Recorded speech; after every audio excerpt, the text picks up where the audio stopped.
امیر معاویہ رضی اللہ تعالیٰ عنہ نبی کریم جناب محمد الرسول اللہ صلی اللہ علیہ وسلم کے ایک جلیل القدر صحابی ہیں۔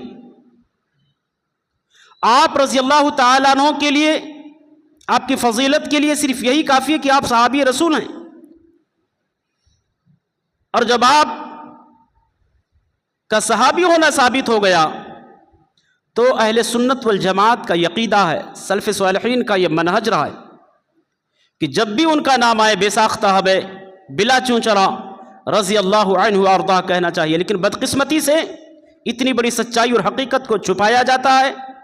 طرح طرح کے الزامات اور اتہامات ان پر عائد کیے جاتے ہیں، جبکہ لسان نبوت نے اس عظیم ہستی کی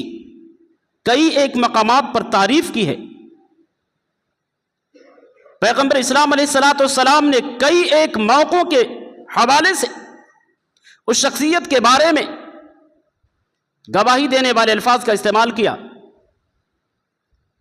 حضرات گرامی، سیدنا امیر معاویہ رضی اللہ تعالیٰ عنہ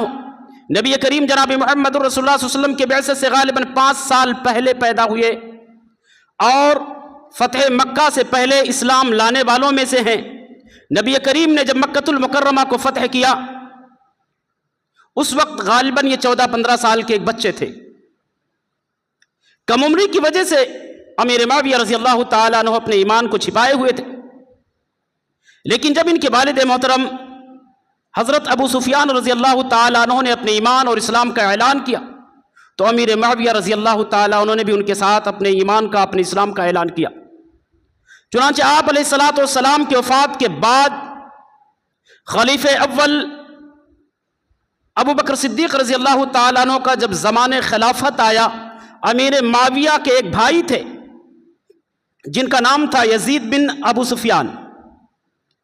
یزید بن ابی سفیان وہ اس زمانے میں سرزمین شام کے اندر ایک اسلامک لشکر کے کمانڈر تھے، بہت بڑے کمانڈر۔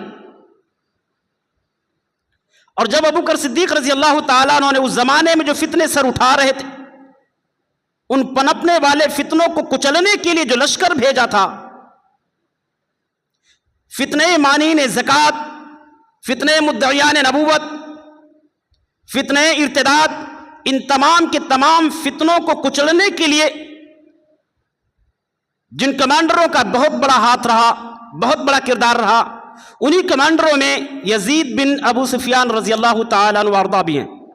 ابو بکر صدیق رضی اللہ تعالیٰ عنہ یزید بن ابو سفیان کی ماتحتی میں امیر معاویہ کو ایک چھوٹے لشکر کا کمانڈر بنایا۔ ان کی جو ہے صلاحیت کو دیکھتے ہوئے، ان کی دور اندیشی کو دیکھتے ہوئے ایک لشکر کا کمانڈر بنا دیا ابو بکر صدیق رضی اللہ تعالیٰ عنہ نے۔ اور یہی نہیں، خلیفہ ثانی عمر فاروق کا جب زمانہ آیا تو انہوں نے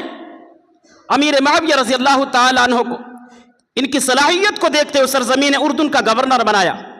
اور جب یزید بن ابی سفیان رضی اللہ تعالیٰ عنہ کا انتقال ہوا، ان کے انتقال کے بعد امیر معاویہ رضی اللہ تعالیٰ عنہ کو اردن کے ساتھ ساتھ دمشق کا بھی گورنر بنایا، چونکہ یہ یزید بن سفیان دمشق کے گورنر تھے۔